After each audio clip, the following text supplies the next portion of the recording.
Ng'ennaku z'omwezi 3 omwezi ogw'omukaaga omwaka oguwedde, Ssabalabirizi wa kkanisa ya Uganda Stephen Kazimba Mugalu yalangirira ng'enteekateeka za Namugongo w'omwaka guno 2024 bwe zaali ez'okulemberwamu obulabirizi bwa Rwenzori. Nga bwe twalabye eggulo, obulabirizi buno bwakutulamu obulabirizi obulala 6 omuli obwa Rwenzori bwennyini, Bunyolo Kitala, East Rwenzori, South Rwenzori, Masinde Kitala ne West Rwenzori Diocese. Amangu ddala nga balabirizi b'obulabirizi buno 6 amawulire g'okuteekateeka bagawulidde, buli omu gamuyisa bubwe. It was something that we received, of course. We didn't refuse it because we were just assigned to do it. There was no option but to accept it.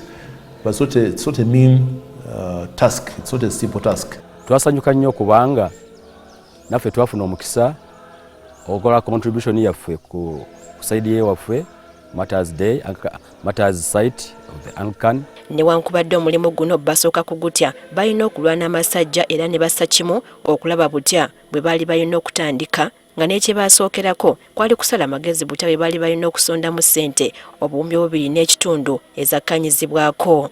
Bano beegabanyamu ssente mu bulabirizi bwabwe okusinziira ku bugazi n'amaanyi ge balina mu byenfuna, ng'endala baali balina kuzijja mu bazira kisa. Because as the dioceses, we are supposed to contribute more than 200 million. And also the well-wishers, because our part, at least we need to raise 2.5 billion. We appealed to our churches this side. We have been mobilizing resources from our schools, from our communities, and of course we have written to companies, NGOs and private sector. Abalabirizi bagamba nti omulimu guno bagutandikirawo era webutuukidde olwaleero nga buli bulabirizi buwezezza ensimbi ezaali zaabasalirwa. Nga the most youngest diocese mu region yaffe fe batusalira miliyoni 20 ate zonna ssebo tuziwaddeyo. Bano nga bakulembeddwamu Bishop Lauben Kisembo atwala obulabirizi bwa Rwenzori, bagamba batondawo obukiiko obw'enjawulo okuddukanya emirimu gyonna okusobozesa omukolo okutambula obulungi era webutuukidde olwaleero buli kakiiko kakola butasamuka butassa mwoyo. The committees are doing their work very well. All the committees, the subcommittees, accommodation, security, invitation and so on. Olw'okubanga omukolo guno gwa kitiibwa okuvaayo obulungi, balina okuteekateeka kwaya okubugiriza abalamazi era buli dayosisi yasayibwa abayimbi 50 okutandika okwetendeka okwakasammeeme. Choirs are practicing. We shall have a mass choir, about 50 people from each diocese, about 300 in total. They are practicing separately. Bagamba nti newankubadde bakyalina obuzibu n'ebyensimbi, balina essuubi nti Mukama wa kubagabirira okulaba nga balamazi omukolo guno gubanyumira. The cash flow is still low.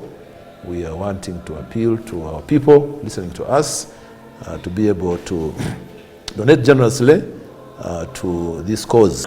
Newankubadde okulamaga Namugongo okubigere si kalombolombo, mu nzikiriza y'ekikulisitaayo obulabirizi obw'enjawulo butaddewo enteekateeka ennungamu eri bonna abagala okutambula n'ebikozesebwa byateekeddwateekeddwa dda. We have a number of Christians that are warming up to walk from Kasese to Namugongo, and we have encouraged every person who will walk to make sure that he or she is registered first by the diocese. Baliko engeri gye bagabanyizzaamu ennaku okutuusa olwanga 3 nga buli lumu kuliko ekikolebwako. Men fellowship olunaku lwaffe conference yaffe yamwe eriyo ennaku z'omwezi 29, ate abakyala bonna Mothers United Christian Women Fellowship olunaku lwabwe is the 1st June olusooka omwezi gwa 6.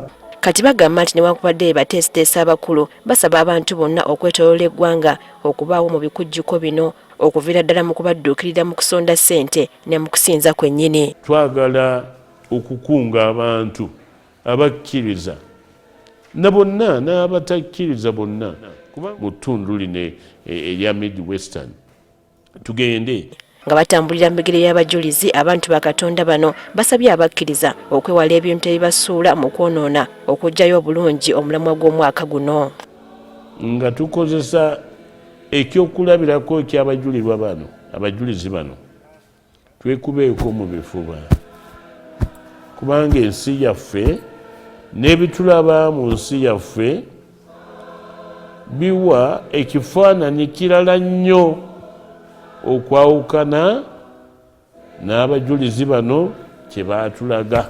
Okusaba kw'omwaka guno kwa kutandika ku ssaawa 3 ez'okumakya ku kiggwa ky'abajulizi abakulisitaayo e Namugongo. Okusinziira ku nteekateeka eziriwo, the Most Reverend Henry Ndukuba Ssaabajulizi w'eggwanga erya Nigeria yasuubira okuba omubuulizi omukulu ku kiggwa ky'abajulizi abakulisitaayo e Namugongo, so nga omukulembeze w'eggwanga Yoweri Kaguta Museveni yasuubira ate okuba omugenyi omukulu. Priska Namulema agafeeyo ku Spark TV.